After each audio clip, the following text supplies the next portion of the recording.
selanjutnya ya, supaya bisa mendapatkan pengalaman ketemu, karena kalau ketemu cuman online itu nanti begitu ketemu betul ketemu muka begitu ya, langsung itu terus nggak inget ini yang siapa ya gitu ya, perasaan belum pernah ketemu padahal sudah pernah ketemu. Baik, jadi pada malam hari ini kita akan mempelajari mengenai kaitan antara teori perencanaan dengan good governance ya, prinsip-prinsip good governance. Prinsip-prinsip good governance itu sudah umum ya, sudah cukup lama kita ketahui, dan ini merupakan prinsip-prinsip yang ditekankan begitu ya oleh World Bank ya, oleh Bank Dunia ketika akan memberikan pinjaman ya kepada kita. Nah, Indonesia ini kan termasuk negara yang mempunyai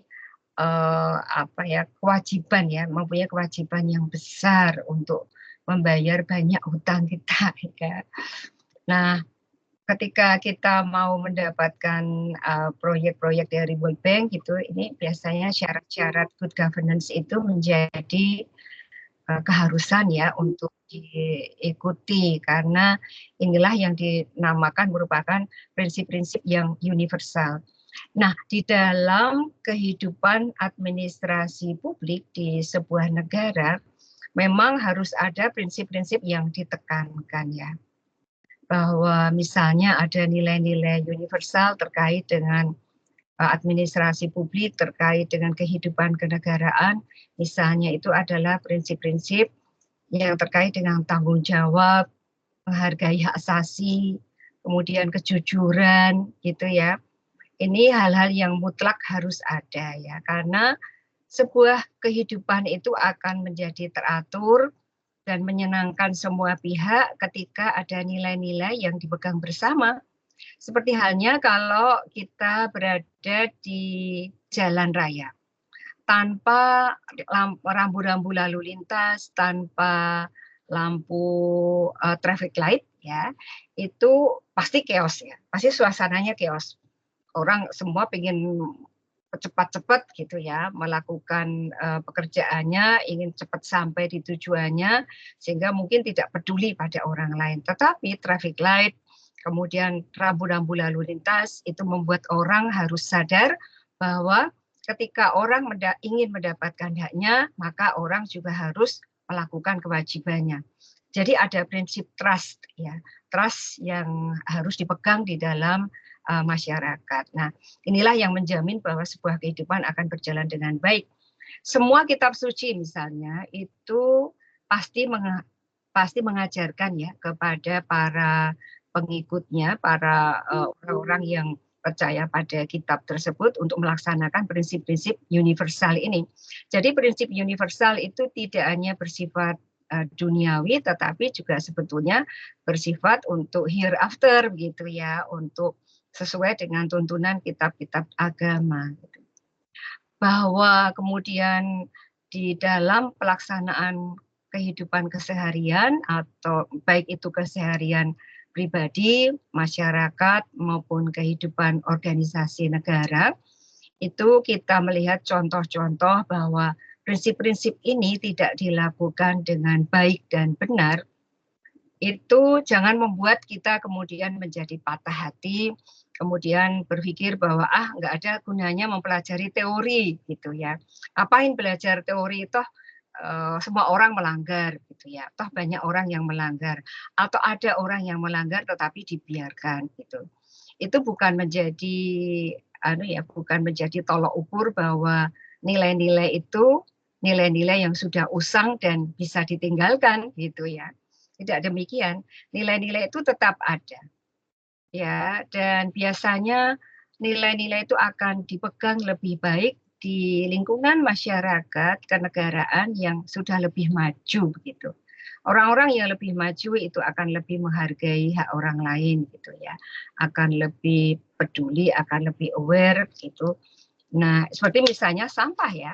Sampah itu ketika masyarakatnya sudah lebih maju, orang pasti akan lebih sadar begitu ya di dalam mengelola sampah.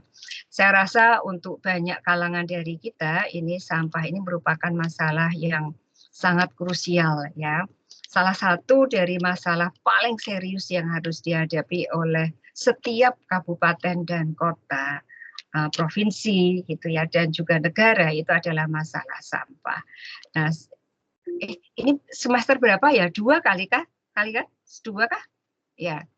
Nah, di semester 1 dan semester 1 sudah ada landasan tentang dasar-dasar lingkungan hidup, dan di semester 2 ini mulai ya kalian mempelajari banyak aplikasi dari prinsip-prinsip yang sudah kalian pelajari di semester 1 begitu ya. Walaupun banyak sebagian ya di antara Mas dan Mbak ini sudah mempunyai latar belakang lingkungan, tetapi belum semua ya, sehingga selalu tidak pernah ada hentinya kita itu belajar dan terus belajar begitu ya, untuk mempelajari prinsip-prinsip yang ada di dalam teori. Teori itu, sekali lagi, teori itu apa Mas Widya? Misalnya, teori adalah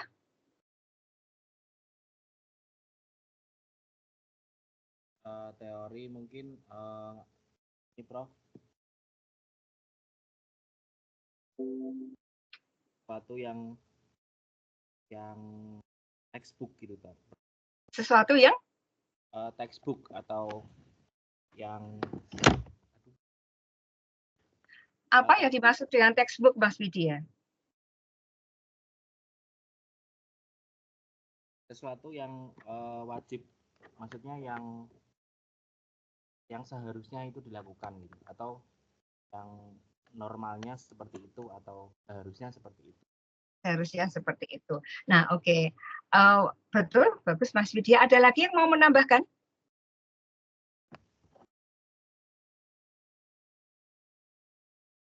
Mbak Fatma?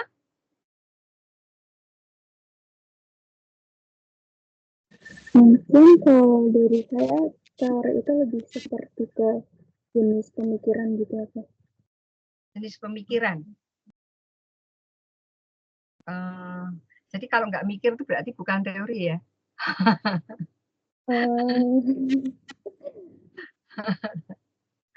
Ya. Mas Arief bisa menambahkan? Mungkin kalau menurut saya itu teori itu pendapat atau cara untuk melakukan sesuatu, Prof. Cara untuk melakukan sesuatu.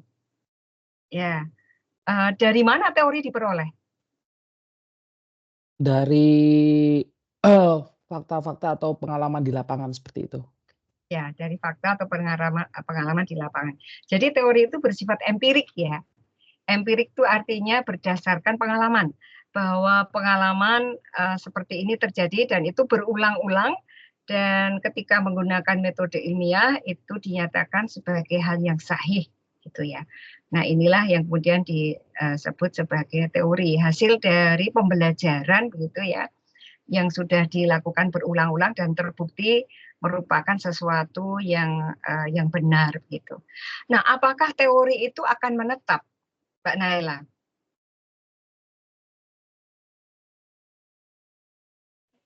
Mungkin bisa jadi, Bu.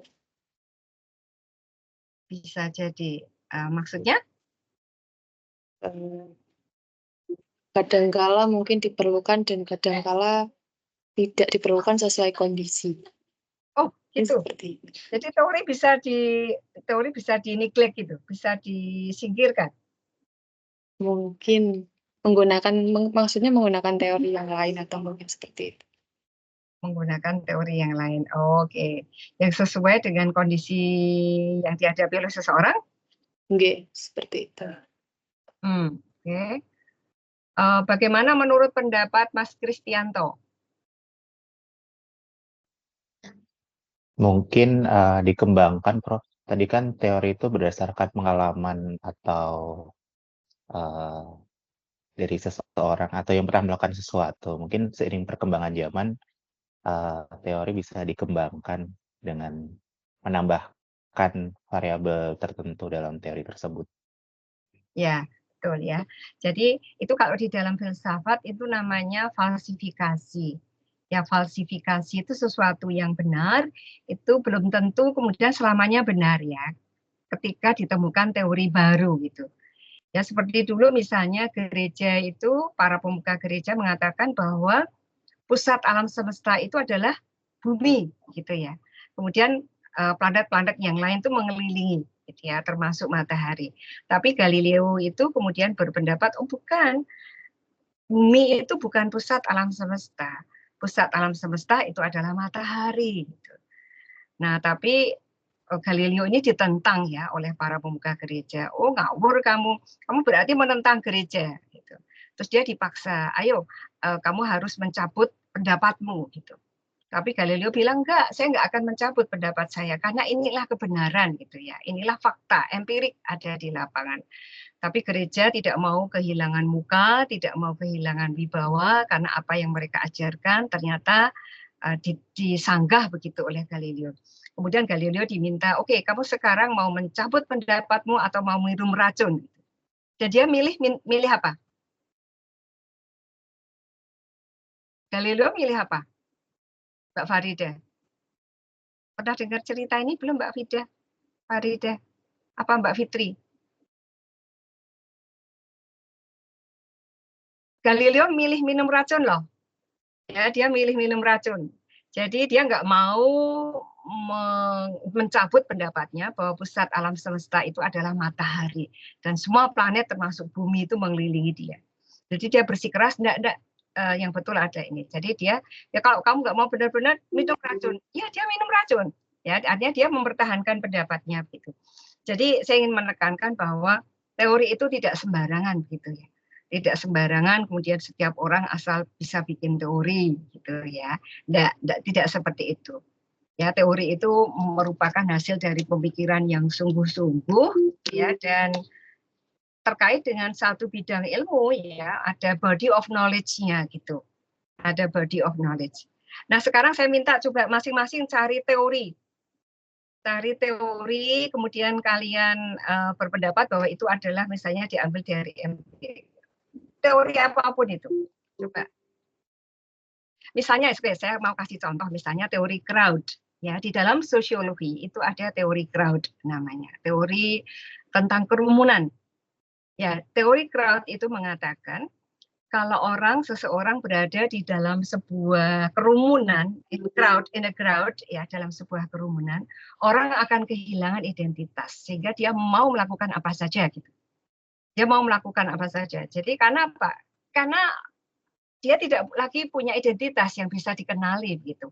Di dalam sebuah kerumunan itu identitas menjadi campur. Banyak orang gitu ya, campur sehingga dia misalnya dia melakukan sesuatu kejahatan tuh nggak akan ada yang notice gitu, nggak ada yang memperhatikan.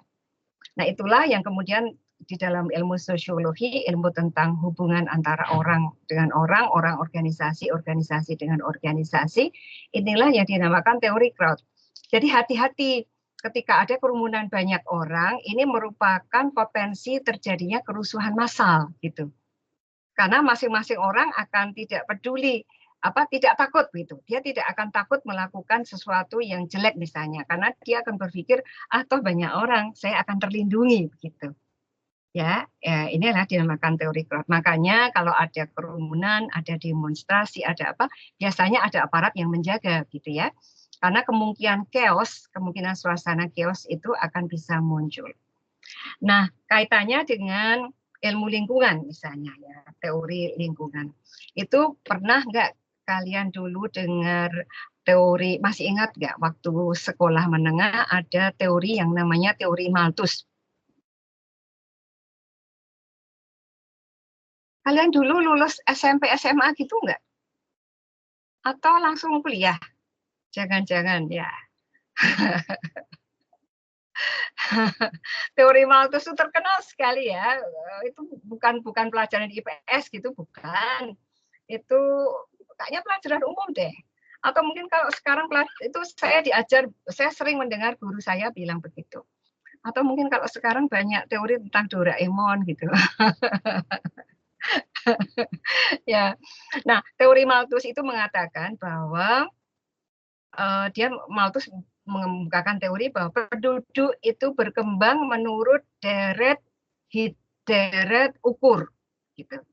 Deret ukur itu berarti 2 jadi 4, kemudian jadi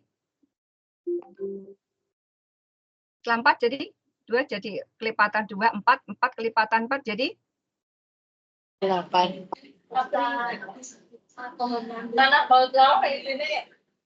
16 toh.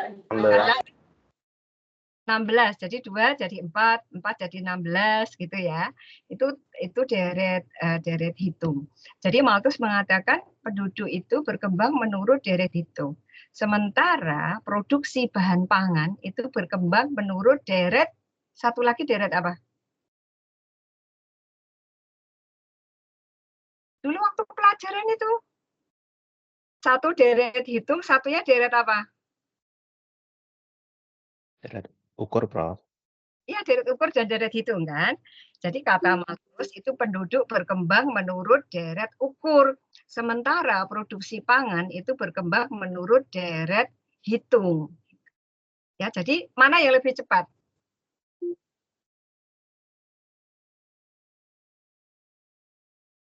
Mana yang lebih cepat? Produksi manusia atau produksi bahan pangan? Manusia, Prof. Manusia, ya lebih cepat manusia ya Mbak Mahar. Lebih cepat manusia, manusianya berkembang menurut deret ukur, sementara jumlah pangan berkembang menurut deret hitung, sehingga ada alfa gitu ya, selisih kesenjangan di antara dua garis itu ya.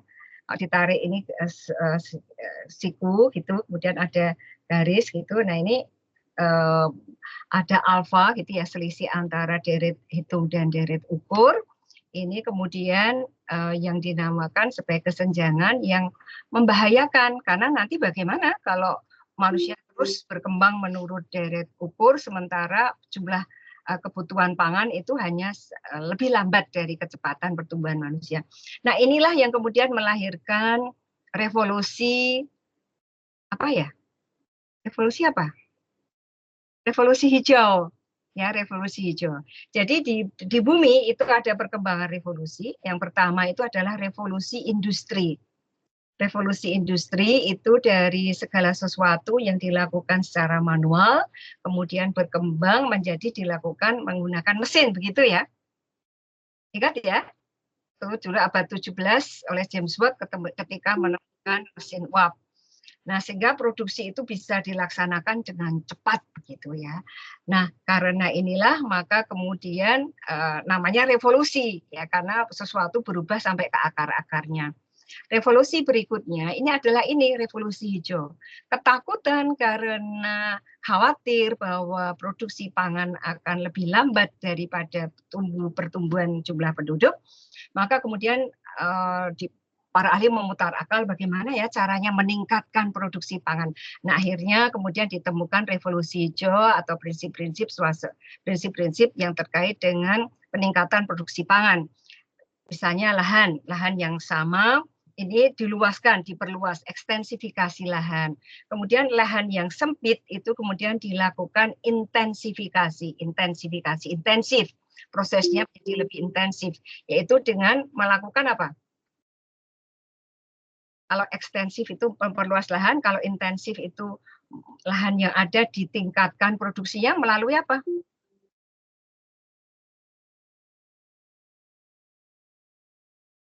Halo, apa? Halo.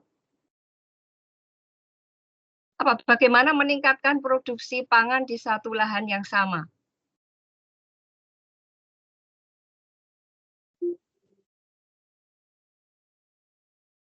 Apa Mbak Mahar? Oh ya Mas Angga, ya Mas Angga silahkan. Pemupukan. Ya, pupuk, ya betul Mas Angga. Terus apa lagi? Izin Ibu, mungkin dengan penggunaan bibit unggul. Bibit unggul, ya betul. Apa lagi? Bibit unggul, pupuk, terus apa lagi?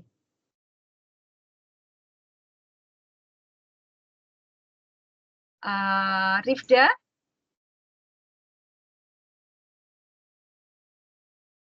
Rifda, ada Rifda? Halo Rifda, are you here? Rifda nggak ada? Ada, Bu. Oke. Apa Rifda?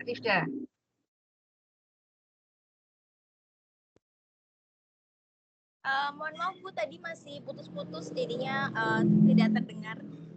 Kamu di mana? Kayaknya lagi di jalan deh. Iya, Bu, lagi di jalan. Belum sampai rumah ini. Dari mana? Dari kantor, Bu. Baru pulang. Kantornya di mana, Mbak? Ya. Di daerah Semeru, Bu. Semarang. Oh. Baru pulang kantor? Iya.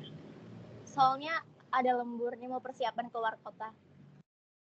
Oh. Ya, ini bagaimana prinsip-prinsip untuk intensifikasi lahan? Selain menggunakan pupuk, bibit unggul, terus apa lagi?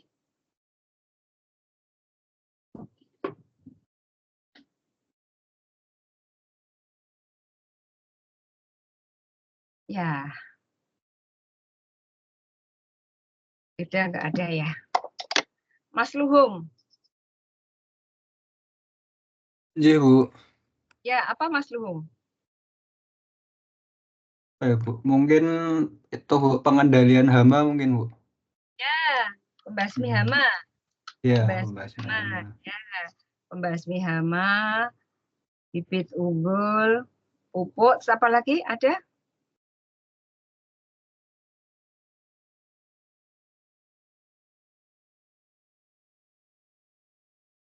Drainasi ya, dengan pengairan. Ya, karena tanaman itu akan bisa tumbuh kalau mendapatkan cukup banyak air gitu ya. Nah, hal-hal ini diintensifkan sehingga produksi pangan itu ternyata bisa tepat ya, bisa meningkat gitu, sehingga kemudian orang berpendapat teorinya Malthus itu nggak benar gitu ya. Jadi sudah salah gitu. Dulu memang sempat betul, tapi kemudian teori itu salah itu karena ditemukan teknologi baru untuk meningkatkan produksi pangan sehingga orang nggak perlu lagi takut kelaparan gitu ya. Intinya kira-kira begitu. Nah, tapi ini pernah merajai ya teori Malthus. Atau dulu mungkin yang kalian belajar itu teorinya Darwin ya. Teori Darwin bahwa manusia itu, apa kata Darwin ya? Mbak Ningsih.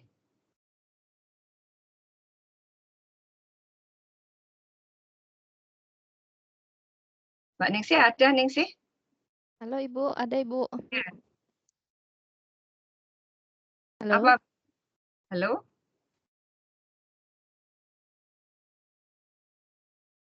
Halo Mbak Ningsih di mana?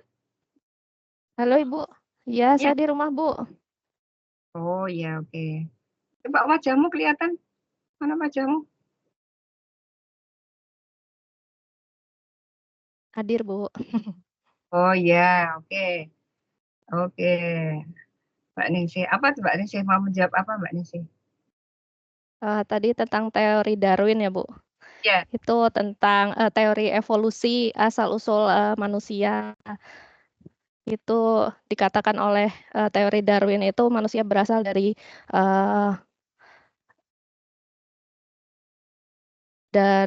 kera.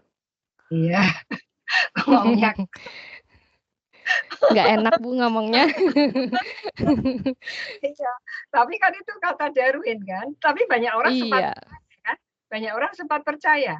Itu kita pelajari dulu di sekolah. Katanya dari kera yang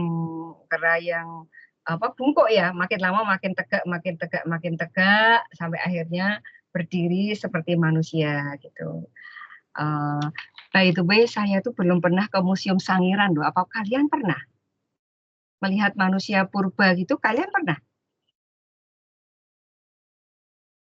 Siapa yang pernah? Saya ingin tahu siapa di antara kalian yang pernah ke daerah mana? Museum Sangiran ada di mana? Sragen, Prof. Sragen, ya. Siapa pernah ke Sragentina untuk melihat museum itu? Belum pernah? Kebetulan pernah, cuman pas masih kecil, Prof. Sudah sangat lama. Kok ingat kalau masih kecil? Ya, pokoknya pernah ingat pernah ke sana seperti itu. Iya, saya belum pernah Mbak Farida. Saya belum pernah. Mau ke sana nggak jadi-jadi terus. Mau ke sana nggak jadi, mau ke sana nggak jadi. Dan saya pikir saya kebangetan gitu. Ya, karena ini merupakan kekayaan kita yang luar biasa kan, bahwa ada makhluk asal usul manusia gitu, manusia purba, kakek nenek moyang kita gitu, yang betul-betul ada secara saintifik itu terbukti begitu ya. Tapi kok saya belum pernah ke sana. Rencana saya nanti bulan depan deh habis semesteran gitu. Habis semesteran saya sudah bertekad ya.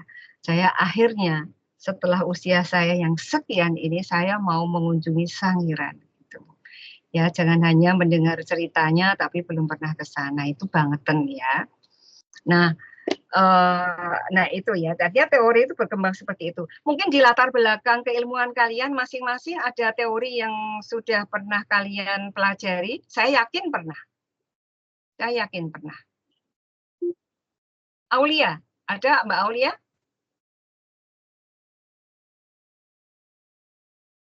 Halo, Aulia ada? Aulia adakah? Ada, Prof. Ya, apa Mbak Aulia latar belakangmu S1 apa nak? Lupa aku. Dulu pernah Saya teknik lingkungan, Prof. Ya, apa teori yang kamu pelajari apa Mbak misalnya?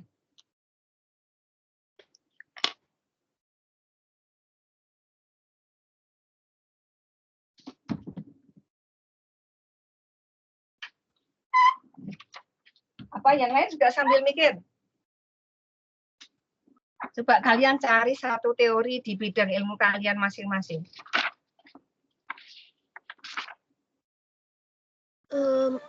Izin menjawab ya, Prof? Ya, Mungkin Mbak. teori oleh Joseph Bazalgette yang merancang sistem saluran pembuangan besar pertama, Prof? Apa katanya? Apa kata teori itu?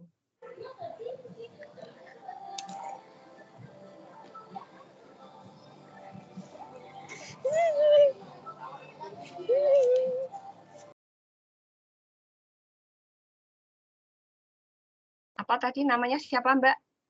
Temanmu tadi namanya siapa? Bagaimana, Prof? Tadi teori yang dikemukakan Mbak Aulia tadi siapa nama teoritisinya siapa?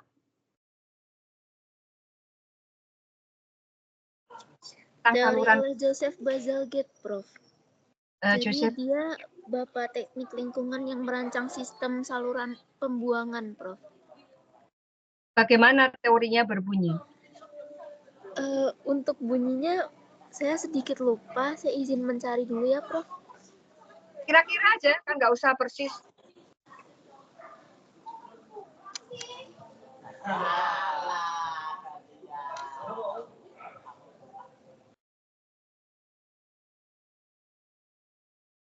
Oke, sambil Aulia mencari-cari, mungkin Mas Dimas bisa? Mas Dimas sudah punya?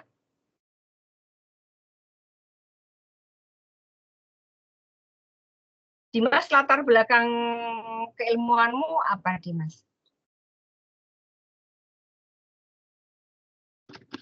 Dimas ada enggak ya?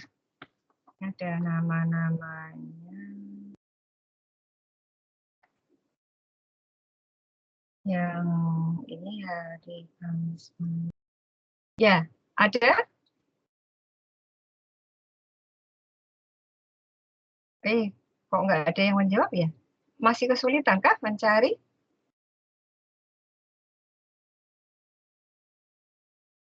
Oke ya, nanti saya berharap kalian mengisi ya, masing-masing satu-satu nanti dimasukkan di dalam ini ya, di grup ya, di grup masing-masing, di grup kelas masing-masing.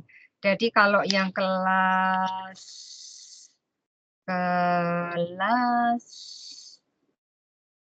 Selasa jam 13 itu kelas apa namanya? Kerjasama, Prof. Kerjasama. Ketua kelasnya adalah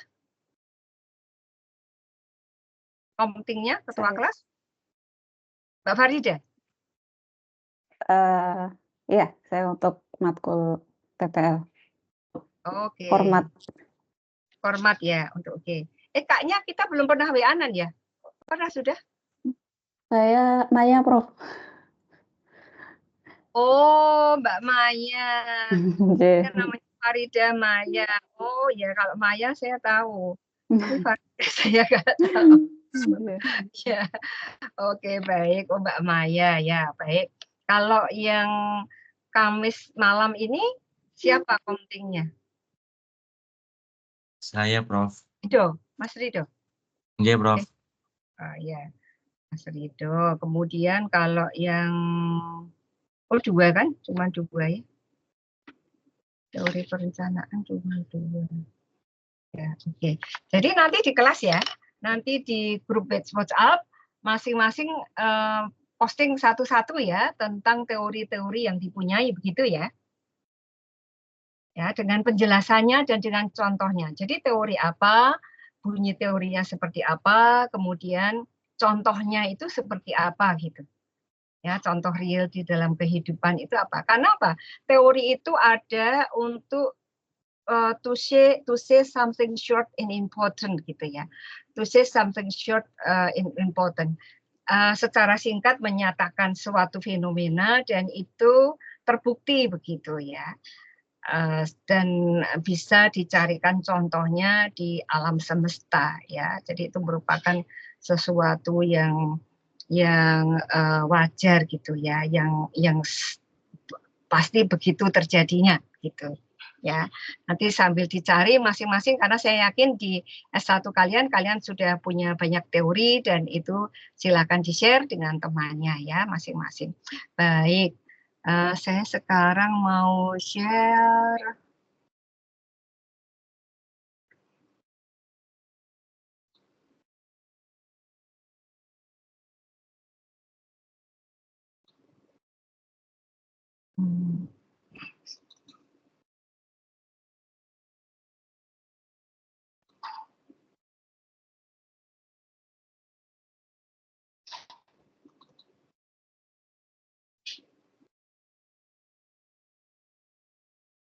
nggak mau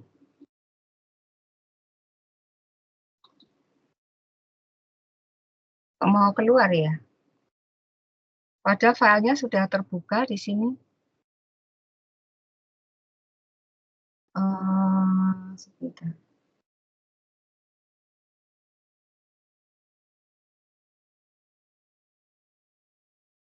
Sebentar. Nggak mau kenapa ya? Oh, this page isn't redirecting properly. Kenapa?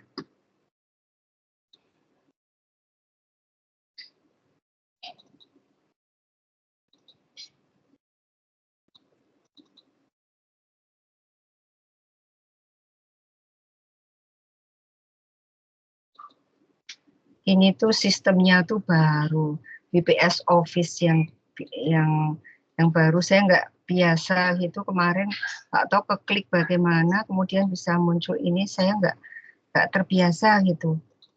Jadi saya harus belajar dulu. Ya namanya saya sudah praktek ya. Sebentar.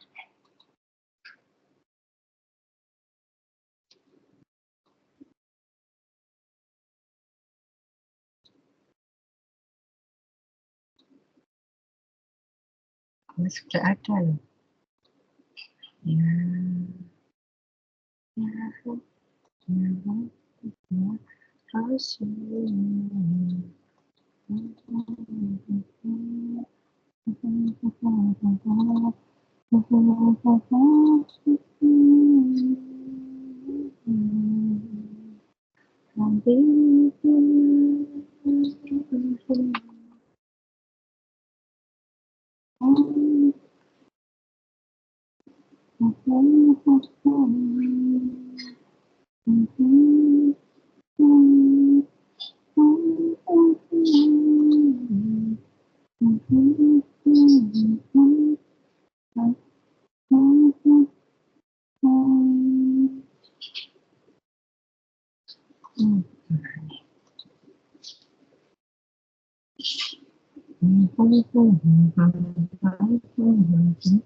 Nah,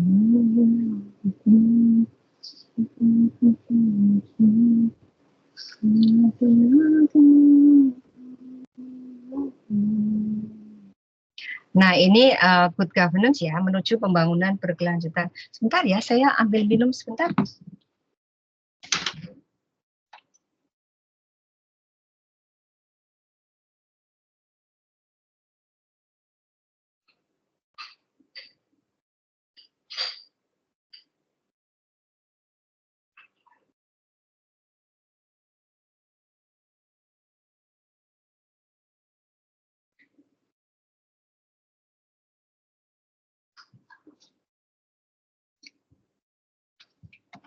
Terima kasih sudah menunggu. Baik, jadi ini good governance menuju pembangunan berkelanjutan ya.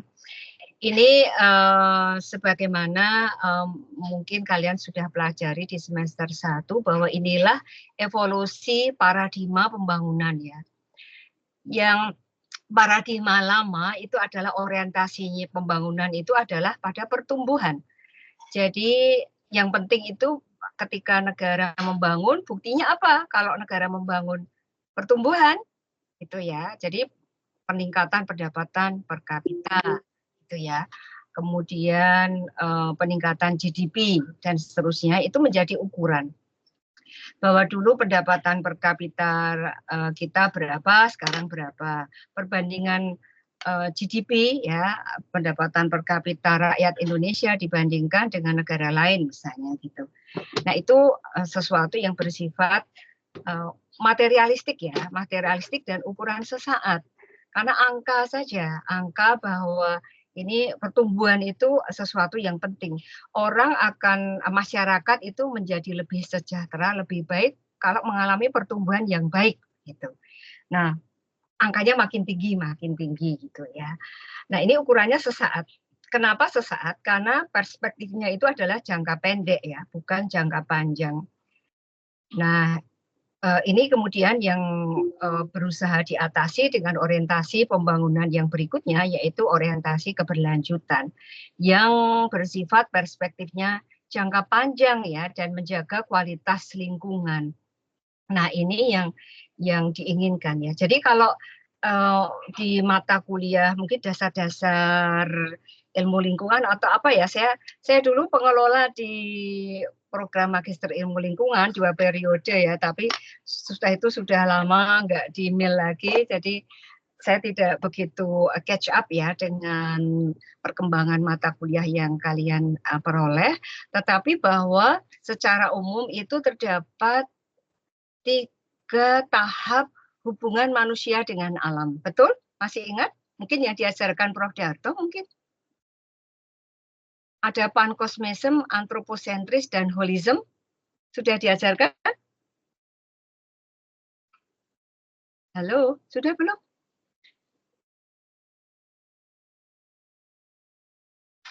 Iya, belum? Mbak Padma, sudah belum Mbak Padma? Ingat gak? Kalau dari saya sepertinya belum ya, Prof. Ini saya masih semester 1. Oke. Oh, berarti tak ajari sisan ya kalau semester 1. Ya, baik. Jadi ada 3 tahap pertumbuhan, 3 tahap hubungan manusia dengan alam ya. Pada awalnya yang pertama itu pankosmisme. Pankosmisme itu dari kosmos ya, pengertian kosmos bahwa manusia itu masih sangat tergantung pada alam gitu, pada kosmos. Manusia itu masih sangat menghormati alam. Alam itu dipandang sebagai sesuatu yang besar, yang berkuasa, yang menakutkan sehingga manusia itu tunduk gitu ya pada alam. Alam itu dijaga. Orang misalnya sangat tergantung, petani misalnya ya tergantung pada hasil sawahnya. Supaya hasil sawahnya bagus, itu kemudian dibuat sesajen misalnya gitu ya.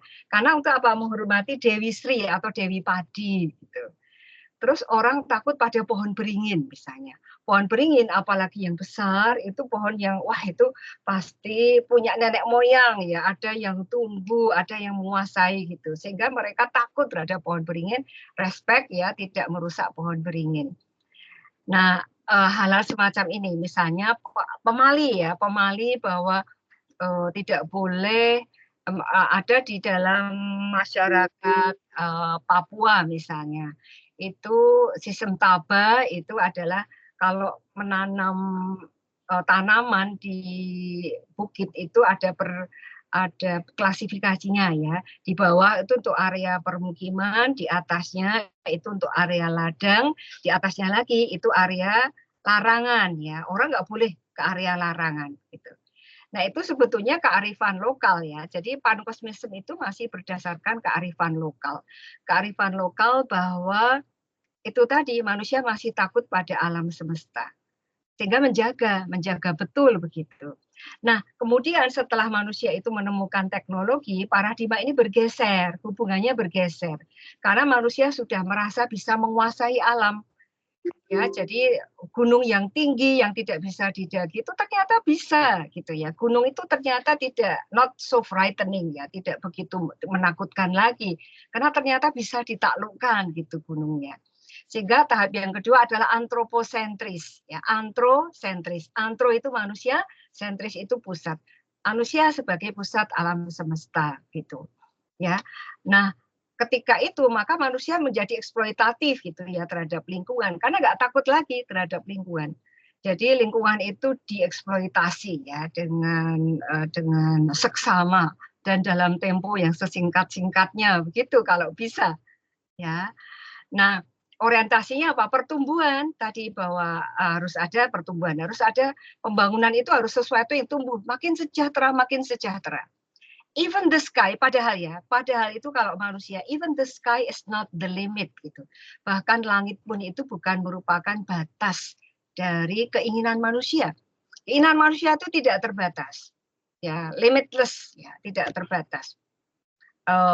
Ketika masih punya motor, pengen sekali punya motor, nggak punya motor susah ya. Sekarang punya motor bekas aja udah seneng ya. Beli motor bekas. Ketika sudah punya uang lebih banyak, kok motor bekas ya? Motor baru dong. Nah, motor baru yang murah, lama-lama naik tingkat. Setelah itu kok motor kehujanan ya? Siap punya mobil ya, punya mobil.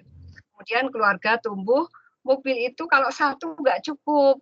Harus ada satu untuk ayah, satu untuk ibu. Karena ibu juga harus ngantar sekolah anak misalnya, atau harus ke kantor juga. Nah, seperti itu ya, kebutuhan itu tidak ada batasnya. Nah, kalau itu akan terus-menerus dituruti sampai kapan gitu ya. Nanti akan saya kirimi buku saya, buku ringan lah, bikinnya cepat sekali ya, bikinnya cepat. Itu tentang manajemen lingkungan karena dikejar deadline ya, harus segera bikin. Jadi ya bukan masterpiece tapi buku sederhana gitu. Itu yang tentang manajemen lingkungan yang isinya ada nanti tentang hubungan antara manusia dengan lingkungan.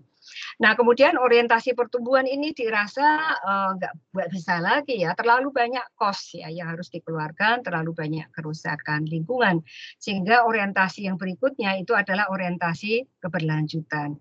Karena kalau hanya berpikir jangka pendek saja, maka kemudian hutan dieksploitasi dengan cepat gitu ya, sehingga ada orientasi berkelanjutan, perspektif jangka panjang dengan cara menjaga kualitas lingkungan. Karena tanpa kualitas lingkungan yang baik, pembangunan juga tidak akan terlaksana. Ya, misalnya tadi pagi itu saya mereview dokumen rencana penambangan, rencana perluasan penambangan nikel ya di Morowali. Dan saya sedih loh. Saya sedih baca dokumennya ya karena luar biasa ya. Lahan yang dibutuhkan itu sangat luas gitu. Itu hanya satu kawasan aja ya. Satu kawasan industri begitu ya dengan hampir 50 perusahaan yang ada di dalamnya gitu. Dan ini ribuan hektar ya.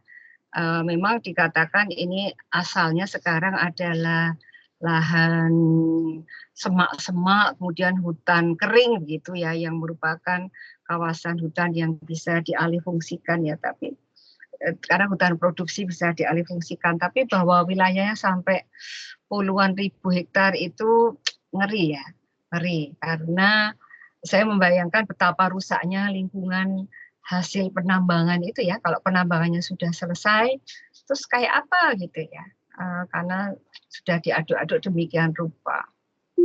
Ya, tapi ya bagaimana ya, karena pemerintah juga mengejar investasi ya, mudah-mudahan investasinya adalah investasi yang lebih baik. Misalnya,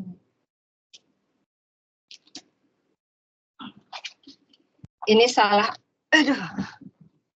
salah satu dokumen yang saya review ya.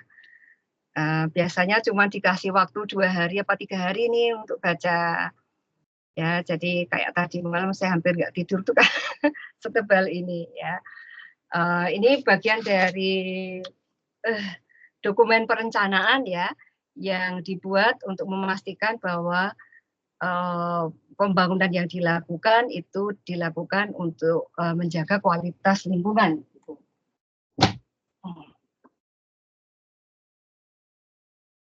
Nah, ini prinsip sustainable development itu definisinya ini ya. Jadi jangan sampai kita lupa bahwa definisi pembangunan berkelanjutan itu adalah itu gitu ya. Pembangunan yang bisa memenuhi kebutuhan generasi sekarang tanpa mengurangi kemampuan generasi yang akan datang untuk memenuhi kebutuhan mereka ya. Jadi yang harus dipenuhi kebutuhannya itu bukan hanya generasi sekarang ya, tetapi adalah juga generasi yang akan datang. Jadi kalau ada yang bertanya pembangunan berkelanjutan itu apa? Ada yang jawab pembangunan yang terus-menerus gitu. Bukan ya, karena saya sering mendengar definisi itu, bukan. Bukan hanya sekedar bahwa pembangunan itu terus-menerus, tetapi bahwa pembangunan itu, hasil pembangunan harus bisa untuk memenuhi kebutuhan ya. Dan kita salah ya kalau semua itu kita habiskan sekarang ya, semua sumber daya kita habiskan sekarang, sementara nanti generasi akan datang yang jumlahnya mungkin lebih banyak dan kebutuhannya juga pasti ada, mereka pasti kebutuhannya itu kemudian tidak bisa memenuhi kebutuhan mereka. Ini dolim ya, dolim pada generasi akan datang dan unfair karena mereka belum hadir untuk membela diri mereka sendiri. Nah, ada prinsip-prinsip pembangunan berkelanjutan yaitu bahwa pemenuhan kebutuhan manusia ya.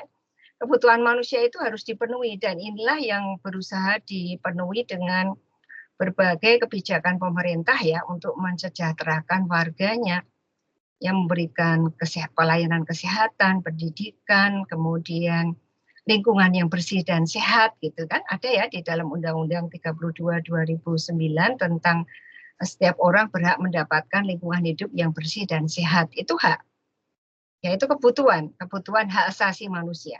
Yang kedua adalah menjaga integritas lingkungan. Nah, kita ada di ranah magister ilmu lingkungan dan integritas lingkungan itu harus betul-betul dijaga ya. Kita mengelola lingkungan itu dengan hati begitu ya, bukan dengan eksploitatif. Yang pertama, yang ketiga adalah persamaan sosial. Persamaan sosial itu adalah bahwa tadi generasi yang akan datang dengan generasi sekarang itu mempunyai persamaan yang harus masing-masing dipenuhi dengan prinsip fairness ya. Kemudian kemampuan menentukan nasib diri sendiri. Ini juga merupakan hak ya. Artinya bahwa tidak boleh satu kelompok masyarakat itu eksploitatif ya terhadap kelompok masyarakat yang lain ya. Misalnya dalam hal ini misalnya katakan bisa memberikan contoh misalnya? Ada yang bisa memberikan contoh?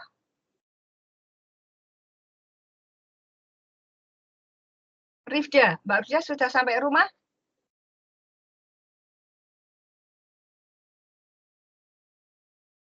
Belum ada. Siapa yang mau menjawab? Mas Arif yang berkacamata. Satunya Arif A, Arif B ya. Ini yang Mas Arif yang bajunya hitam pakai kacamata. Mas Arif siapa ya, Mas? Arif Kurnia, Prof. Ya, Mas Arif Kurnia. Ya, baik Mas Arif Kurnia. Contoh yang terkait eksploitatif ya, Prof. Ya. Kayak yang di Rempang itu, Prof, yang lagi file belakangan di Batam. Gimana ceritanya gimana? sudut pandangnya Itu Mas. oh, kalau dari saya kan itu ya terkait penduduk asli di Batam, terus tanahnya itu kebetulan kewenangannya sudah dikasih ke perusahaan BP Batam. Kalau dari saya pribadi sih kurang adil ya. Karena apa ya? Ya nggak apa-apa, Ya, paham Mas. ya kalau dari saya pribadi itu kurang adil, Prof. Cuma kalau saya sebagai PNS ya mendukung pemerintah. Oh, jujur banget ini Mas Arif. Ya gimana, Prof? PNS takut dipindah. Tapi kalau Iya. saya pribadi sih itu bukan hal yang baik sih, Prof. Maksudnya pertumbuhan sih pertumbuhan, cuma alangkah baiknya jika kita memperhatikan orang-orang yang sudah hidup di sana terlebih dahulu.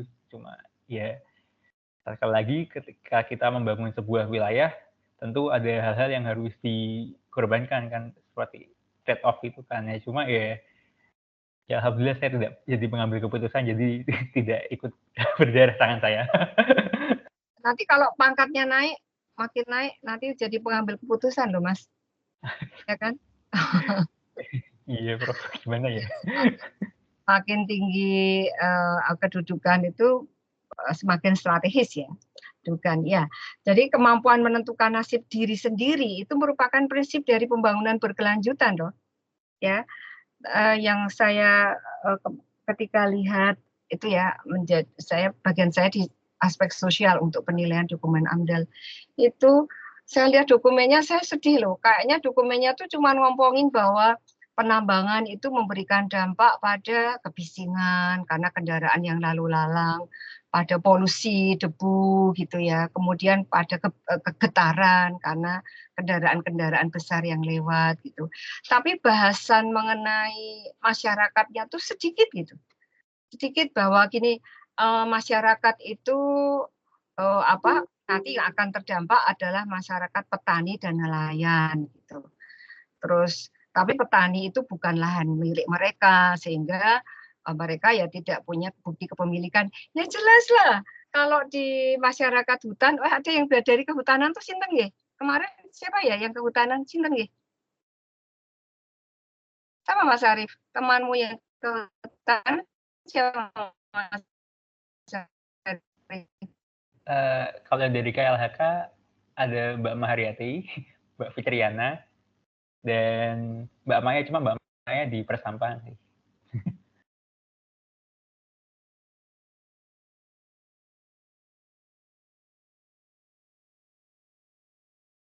Ya?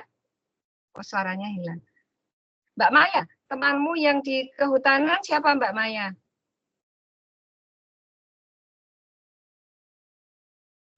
Dari KLHK ada yang dari penegakan hukum, Prof. Ya. Dari Ya, Mbak ya, siapa, Mahar siapa? dan Mbak Fitri. Iya, mungkin Mbak Mahar sama Mbak Fitri bisa cerita Mbak Mahar.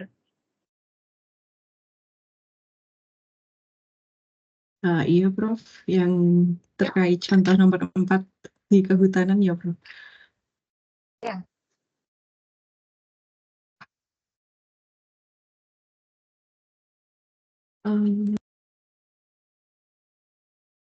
Pasti punya banyak cerita nih Mbak Mahar sama Mbak Fitri ini. Gimana Mbak misalnya? Gak usah menyebutkan namanya, tapi ini aja apa contohnya aja kira-kira X masyarakat X gitu, boleh tak?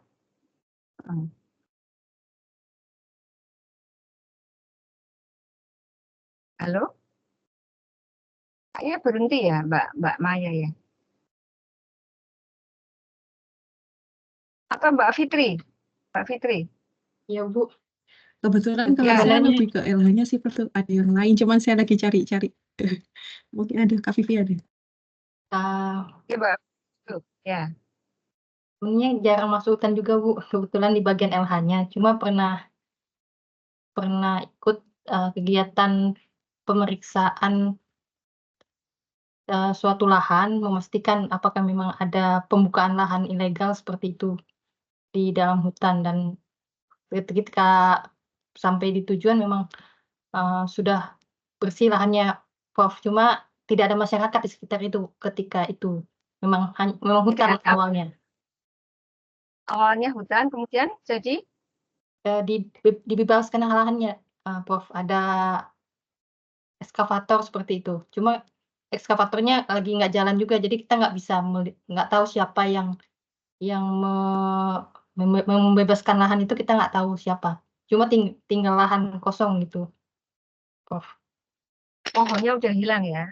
Iya, gitu. Kemarin itu Mbak Fitri ada mahasiswa saya presentasi, katanya mengambil data dari jurnal. Jadi ada jurnalnya itu. Katanya itu di kawasan di Kalimantan ya, itu hutan yang dibuka secara ilegal itu 886.000 hektar. Itu di Kalimantan Barat saja. Itu kira-kira benar apa enggak ya, Mbak?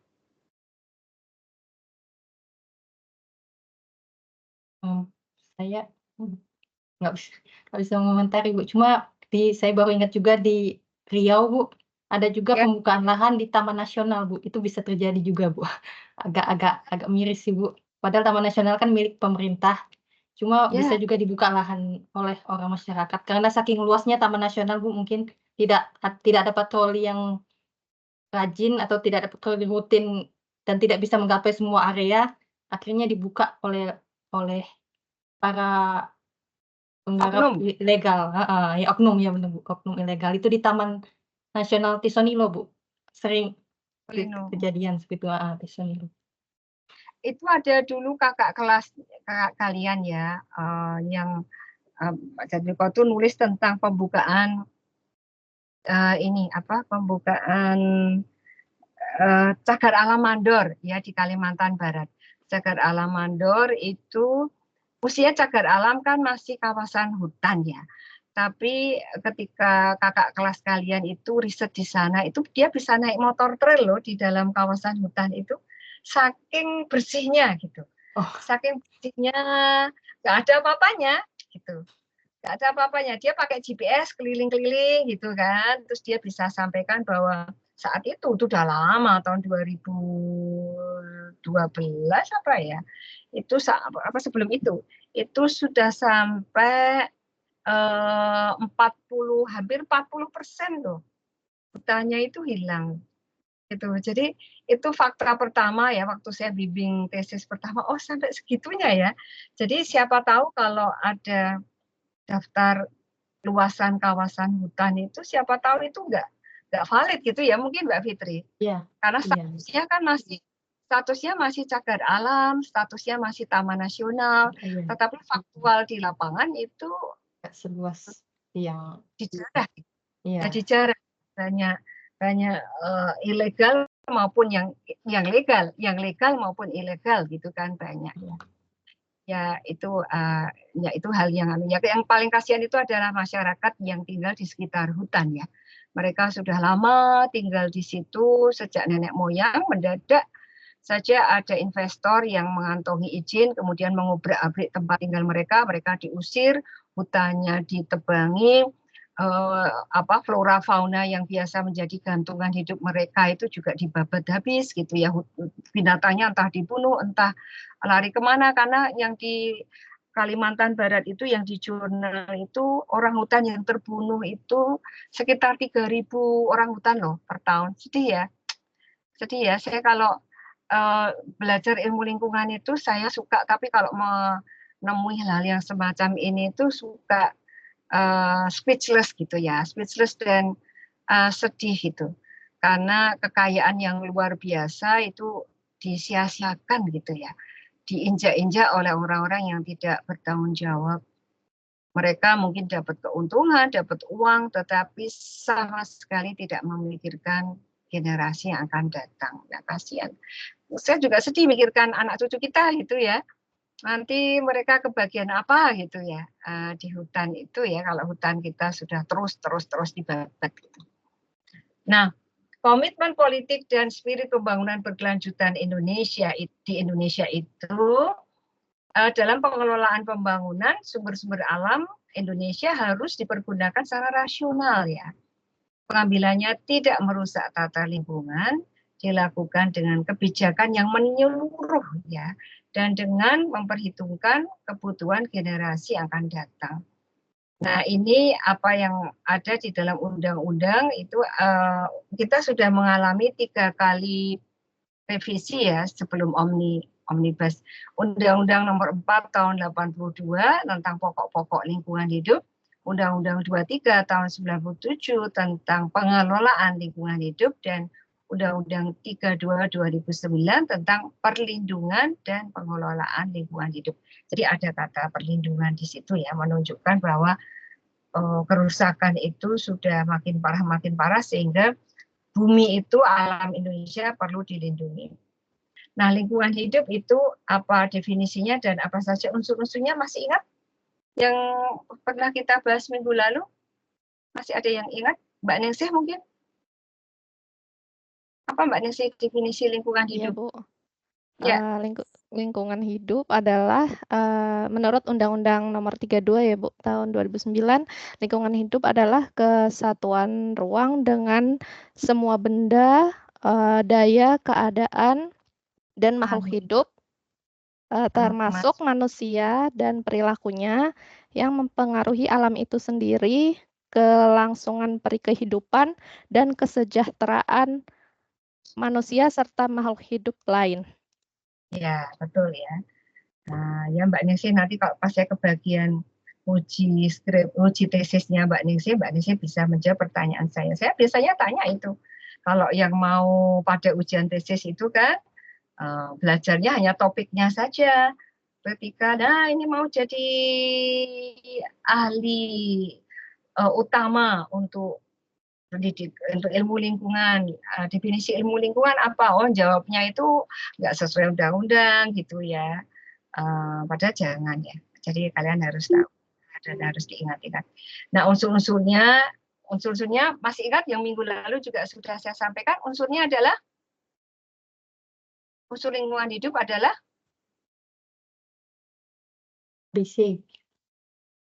ABC ya, Mbak Fitri ya, ABC, abiotik, biotik, dan culture ya. Oke. Nah ini ya tadi yang sudah disampaikan Mbak siapa tadi? Mbak siapa? Mbak Ningsih, Ibu. Mbak Fitri, Mbak Ningsih ya. Mbak Ningsih ya. Kesatuan ruang dengan semua benda, daya, keadaan, makhluk hidup termasuk manusia dan perilakunya yang mempengaruhi alam itu sendiri, kelangsungan perikehidupan, dan kesejahteraan manusia serta makhluk hidup lain. Ini penting banget loh. Mempengaruhi alam itu sendiri, kemudian kelangsungan perikehidupan. Kelangsungan perikehidupan itu bukan hanya manusia, tetapi juga semuanya, makhluk hidup yang lain juga gitu. Manusia itu kan pada hakikatnya hidup dengan makan flora dan fauna kan. Makan chicken noodle itu ada ayamnya ya kan, ada chickennya, bakso ada meatnya, makan suike ada katanya, ya makan sup ada sayur-sayurannya, ya kita tuh memakan flora fauna. Kalau kita merusak flora dan fauna, pada hakikatnya itu kita merusak kehidupan kita sendiri gitu. Betulnya itu. Misalnya di hutan orang merusak pohon karet. Pohon karet milik masyarakat lokal di bulldozer gitu ya. Dihilangkan, diganti dengan perkebunan kelapa sawit. Oke, tetapi memang kelapa sawit bisa menghasilkan ya, ada minyaknya, ada yang bisa dijual. Tapi jangan pernah lupa juga ya bahwa kelapa sawit itu kan tanaman yang nanti kalau sudah selesai lahan kelapa sawitnya itu ya setelah umurnya tua, umur tertentu kan lahan itu nggak bisa lagi ditanami ya, karena kelapa sawit itu kan mengambil banyak unsur hara gitu ya, dan dia butuh air banyak sekali karena harus menghasilkan minyak untuk tandan-tandanya, sehingga biasanya tanahnya sudah rusak. Ya.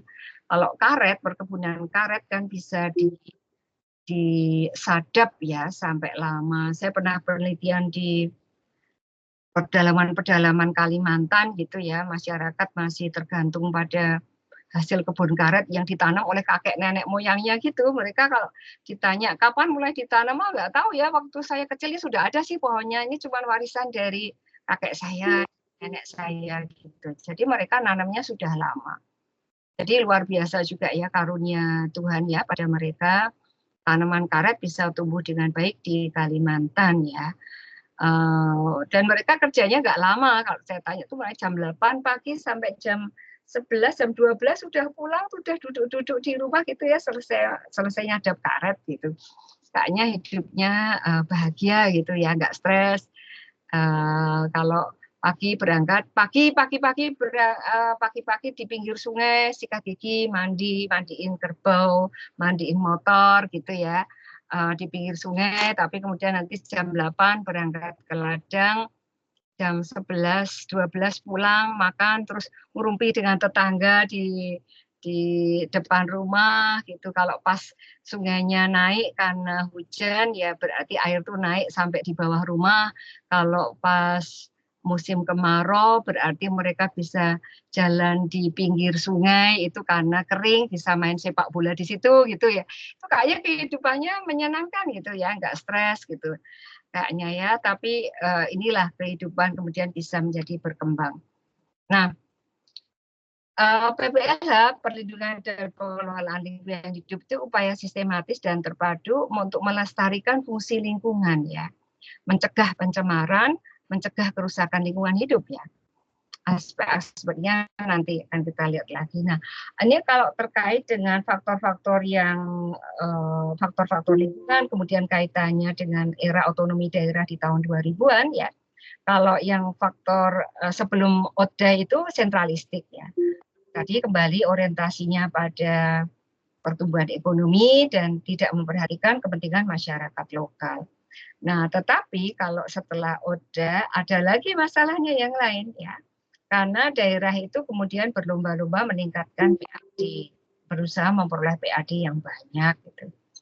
Nah, juga pendekatannya kadang sektoral, ada egoisme kedinasan atau egoisme sektoral begitu ya. Kemudian bisa muncul konflik antar daerah, misalnya tentang perebutan air, misalnya ya. Perebutan air itu bisa menimbulkan konflik dan katanya nanti konflik air itu akan makin parah loh di kemudian hari karena air itu akan menjadi emas biru ya, emas biru.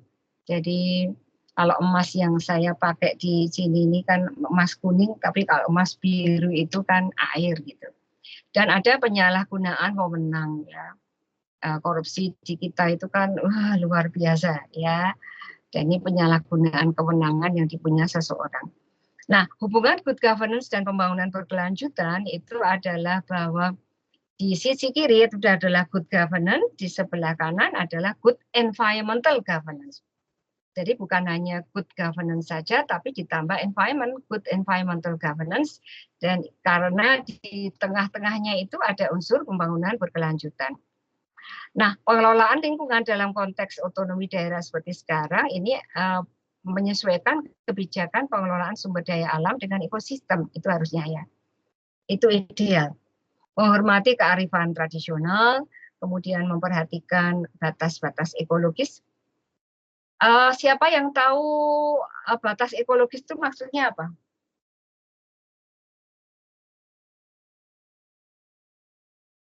Pak Fitri masih bisa menjawab? Karena wajahmu yang masih kelihatan cerah itu di sini. Yang muncul wajahnya Mbak Fitri aja ya. Yang lain, sekarang pada kelihatan lagi. Ya. Yang lainnya lagi siapa mau menjawab? Mas Arif A, tadi yang kedua sudah Mas Arif Kurnia itu Arif B. Mas Arif A mau menjawab, Mas Arif A. Akhirnya ya kelihatan tuh nama-namanya di situ ya. Saya kok nggak mau mencari nama-nama kalian yang sudah saya print tuh di mana, kok nggak ketemu. Tadi nggak punya banyak waktu untuk mencari. Mau ngeprint juga belum sempat lagi. Mau reprint belum sempat. Mohon maaf ya kalau yang saya tidak tanya itu karena saya tidak tahu nama kalian. Oh ini, oh Mas Fauzi, ada Fauzi nggak? Fauzi Ade Priyatna. Hadir, Prof. Ya, apa Mas Fauzi yang dimaksud dengan batas ekologi, Mas Fauzi? Mungkin kalau menurut saya, Prof, mohon maaf kalau salah. Batas ekologi itu batas-batas yang batas-batas ya terkait lingkungan hidup yang dimana itu termasuk air, tanah, udara, serta segala siklus yang ada di dalamnya, Prof. Seperti itu, misalnya siklus hujan, siklus air, kemudian siklus nitrogen, siklus fosfor, seperti itu, Prof. Mungkin itu sih, Prof, yang pendapat dari saya, Prof. Ya, batas ekologis ya. Beda dengan batas administratif ya? Beda, Prof. Gitu. Ya. Kalau batas administratif itu misalnya DAS ya, daerah aliran sungai itu bisa secara administratif dibedakan. Misalnya Sungai Babon itu ada Kabupaten Semarang, Kota Semarang, dan Kabupaten Demak. Misalnya itu secara administratif bisa itu dibeda-bedakan. Tetapi itu secara ekologis nggak bisa. Karena sungai itu dari hulu sampai hilir itu merupakan satu kesatuan ya. Satu kesatuan pengelolaan, mestinya nggak bisa dikelola secara sepotong-sepotong. Kalau sepotong-sepotong kasihan yang di daerah hilir ya, karena masalah-masalah mulai muncul di hulu, mulai muncul di tengah, dia nanti terakhir di daerah hilir tinggal dapat ampas-ampasnya, dapat sampahnya, kan kasihan. Sehingga pengelolaan itu harus terpadu mulai dulu hulu sampai ke hilir. Nah, kemudian meningkatkan kemampuan daya dukung lingkungan setempat ya. Jadi daya dukung, ada yang tahu definisi daya dukung lingkungan? Mas Dimas, ada Dimas? Tadi saya panggil belum ada loh Dimas. Ada Dimas?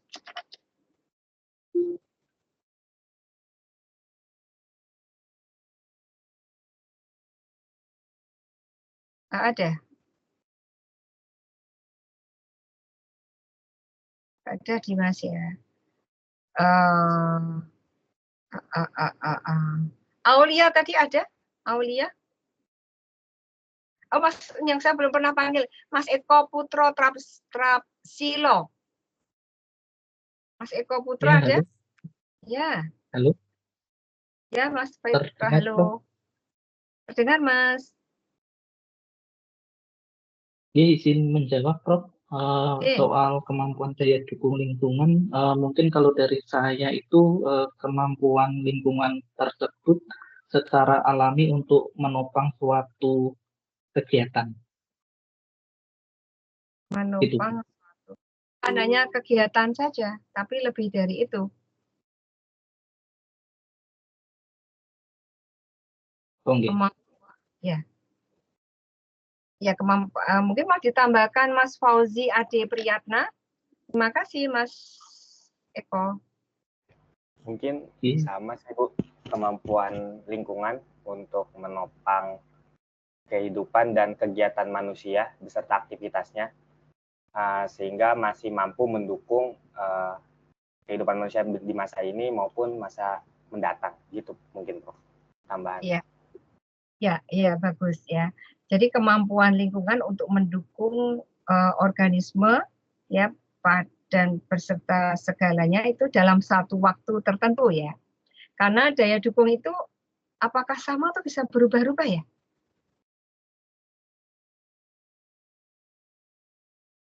Sama atau berubah-ubah? Mas Kristanto.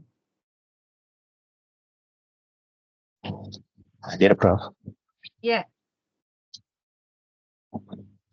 Daya dukung mungkin bisa berubah-berubah, Prof, tergantung kondisi lingkungan, Prof, yang mempengaruhi lingkungan sekitarnya. Misalnya? Misalnya dalam suatu area dengan kondisi lingkungan yang baik, bisa digunakan untuk mencukupi kebutuhan makhluk hidup, tapi dengan tekanan lingkungan cukup tinggi, dia kan daya dukungnya akan menurun. Mungkin ada penurunan daya dukungnya. Ya, penurunannya kenapa, Mas? Ya, mungkin terjadi pencemaran atau degradasi lingkungannya atau deforestasi mungkin, Prof. Jadi daya dukung lingkungannya menjadi turun, yang seharusnya bisa memberikan nutrisi atau tempat hidup habitat bagi satwa atau fauna itu jadi tidak bisa karena lingkungannya berubah. Ya, ya betul ya. Jadi lingkungan berubah sehingga daya dukung, temannya daya dukung itu apa ya? Biasanya kalau kita menyebutkan daya dukung dan Daya tampung, Prof. daya tampung ya, daya dukung dan daya tampung lingkungan itu berubah-ubah ya. Tadi karena perubahan perubahan yang besar atau bahkan iklim itu juga bisa mempengaruhi ya, atau musim ya. Daya dukung lingkungan pada musim kemarau itu beda misalnya ya dengan musim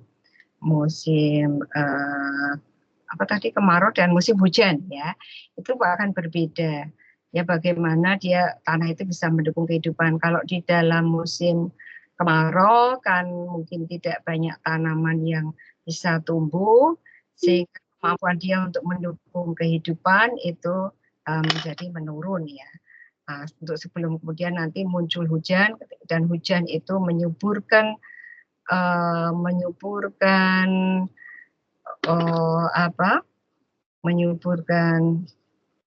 tanaman-tanaman gitu ya, sehingga akan bisa meningkatkan daya dukungnya. Nah, 7 unsur pengelolaan lingkungan itu ada penataan, pemanfaatan, ini menurut Undang-Undang 23 tahun 97 ya, yang lama. Penataan, pemanfaatan, pengembangan, pemeliharaan, pemulihan, pengawasan, dan pengendalian. Nah, menurut Undang-Undang 32 2009 sudah menjadi perencanaan, tetap ada, tetap coba kita lihat back. Ya, jadi kalau yang 2397 itu penataan, pemanfaatan, pengembangan, pemeliharaan, pemulihan, pengawasan, dan pengendalian. Tapi yang 32 2009 yang unsur pertama itu perencanaan loh. Perencanaan, pemanfaatan, pengendalian, pemeliharaan, pengawasan, dan penegakan hukum. Sama-sama nggak ada penegakan hukum ya, tapi di 32 2009 itu sudah muncul penegakan hukum. Ya, nama undang-undangnya saja PPLH ya, Perlindungan dan Pengelolaan Lingkungan Hidup. Nah, kemudian ada prinsip-prinsip good governance ya, yang kemudian kalau misalnya dibuat matriks itu kira-kira seperti ini, hubungan good governance dengan pengelolaan lingkungan. Kalau yang tadi undang-undang masih 23 tahun 97 ya, yang lama. Ini ada prinsip-prinsip partisipasi, akuntabilitas, transparansi, efektivitas, efisiensi, dan di sini ada perencanaan, pemanfaatan. Oh maaf, Undang-Undang 32 ya, kan sudah ada perencanaan. Coba kita cek. Ya kan, ada perencanaan sudah Undang-Undang 32. Keliru nulisnya, mohon maaf. Undang-Undang 32 2009. Perencanaan, pemanfaatan, pengendalian, pemeliharaan, pengawasan, dan penegakan hukum. Nah, 6 prinsip ini adalah prinsip-prinsip good governance ya, yang sebelah kiri good governance ada partisipasi, akuntabilitas, transparansi, efektivitas, efisiensi. Ada 10 menurut UNDP, ada yang mengatakan itu 8, ada yang mengatakan hanya 3, ada yang mengatakan 5 gitu ya. Ada banyak definisi karena teorinya, secara teori itu berbeda-beda menurut pembuatnya begitu. Nah, Mas dan Mbak, saya tunggu ya di grup itu contoh teori ya yang kaitannya dengan lingkungan ya, yang bisa teori itu menunjukkan sebuah fenomena yang ada di lingkungan dan kemudian lengkap dengan contohnya. Ya, tolong nanti dikumpulkan di Komting ya, boleh kemudian diberikan ke Google Drive ke saya ya. Ya, ini kita masih punya waktu. Saya tunggu biar dicari sekarang. Saya ambil minum lagi ya. Oh, hausnya setengah mati.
Sudah?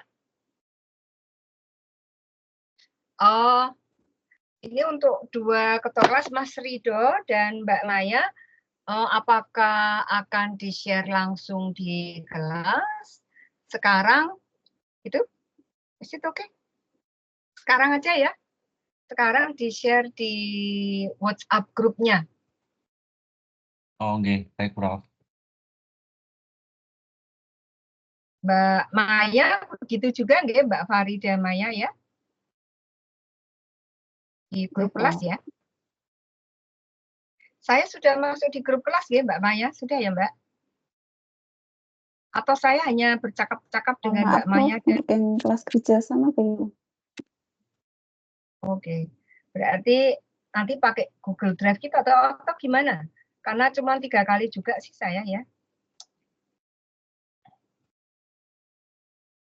Silahkan, sebaiknya bagaimana Mbak Maya biasanya? Mas Rido, juga Mas Rido, gimana Mas Rido?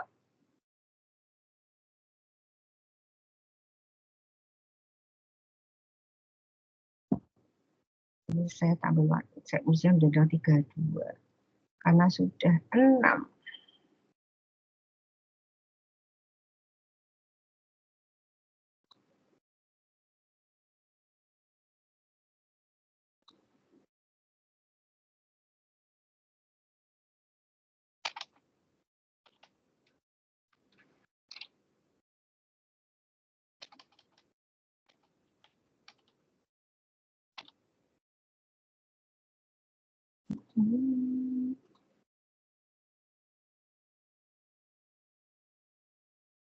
Saya rasa kalian dulu kan nulis skripsi juga ya, iya betul nulis skripsi ya, sehingga mestinya tidak kesulitan ya mencari teori karena keliru.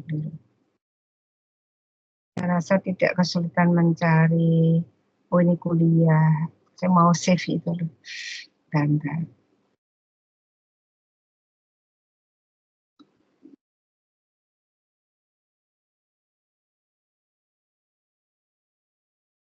Ya, sudah.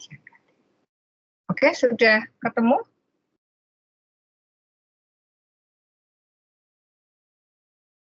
Silakan di-share ya. Silakan di-share sebentar lagi juga saya tunggu. Nanti gimana Mbak Maya, mau dijadiin satu di Mbak Maya pakai Google Drive begitu? Jadi mungkin Prof, nanti saya share Google Drive-nya ke Prof Hartuti, bagaimana? Iya. Ini karena kita punya kuliah itu kan sebenarnya jam 9 lebih ya, sampai jam 9 lebih. Jadi saya berharap ini dikumpulkan aja segera, dikumpulkan sekarang, itu saya tunggu. Tapi in the meantime, saya ingin izin pamit ya dari kalian. Ini pikiran saya sudah error ini ya, karena sudah ngomong terus sejak pagi ini kok lama-lama sudah lansia ya. Walaupun saya biasanya belum akan tidur, di sini tidurnya nanti, tapi kayaknya kok sudah capek sekali. Jadi saya mohon izin untuk live, tapi tugasnya itu saya tunggu di WhatsApp-nya Maya dan Mas Rido.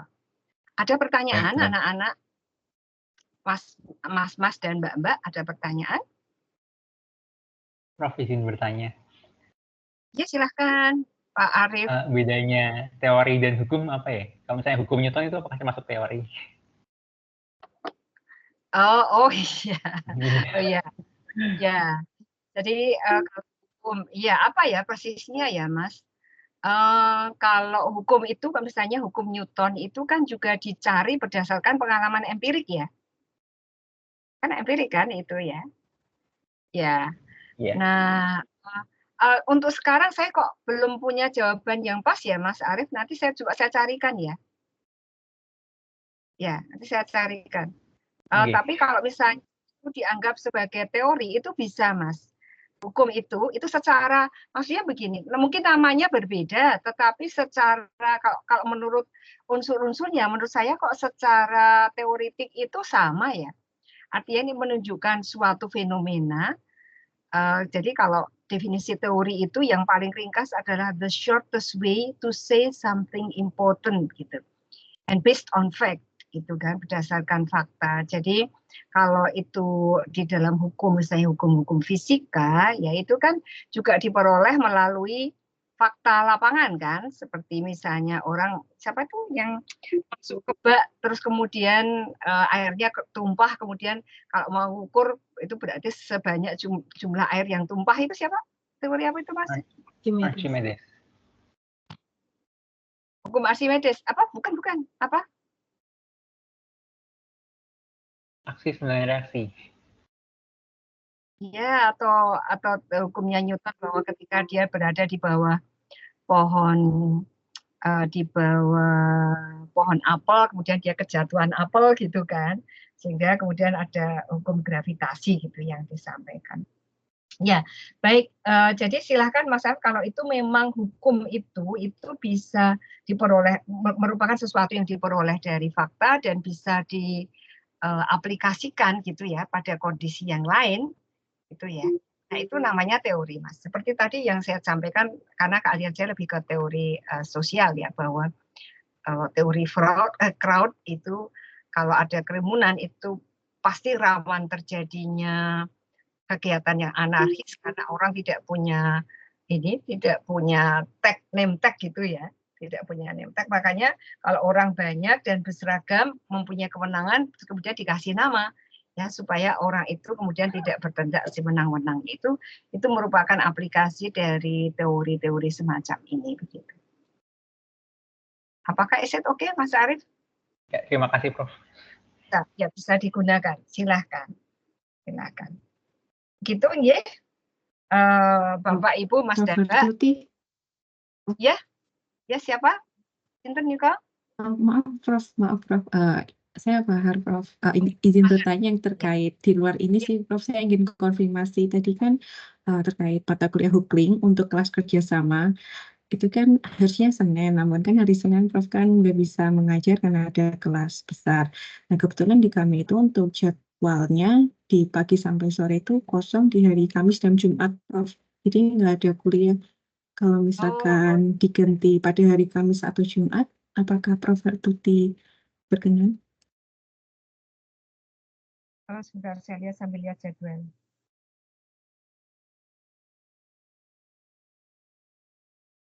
Oh bisa Mbak, bisa Kamis atau Jumat.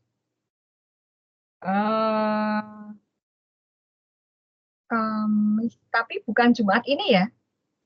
Bukan Jumat. Jumat besok itu ada kuliah kan? Iya Prof. Jumat? Jam berapa? Iya, kalau Jumat besok masih ikut kelas gabungan kemarin. Kalau untuk Jumat besok kelas gabungan pukul 19. Oh 19 ya. Yang kelas gabungan. Kalau minggu depan itu bisa Prof untuk pertemuan offline di kelas kerjasama Kamis atau Jumat itu. Oh ya, nanti saya kabari ya Mbak, karena kadang-kadang tugas itu munculnya mendadak sekali sih. Ya, saya sudah punya rencana mendadak buyar gitu ya. Tapi kalau minggu depan kayaknya Kamis itu libur ya? Atau Jumat liburnya? Yang long weekend itu kayaknya Kamis, Jumat, Sabtu deh. Kamis libur, Jumat cuti bersama. Iya, ya. Ya, kayaknya gitu. Nanti kita diskusikan aja di grup ya Mbak Maya ya. Ya, oke. Demikian ya. Terima kasih Prof. Oh ya, sampai ketemu minggu depan.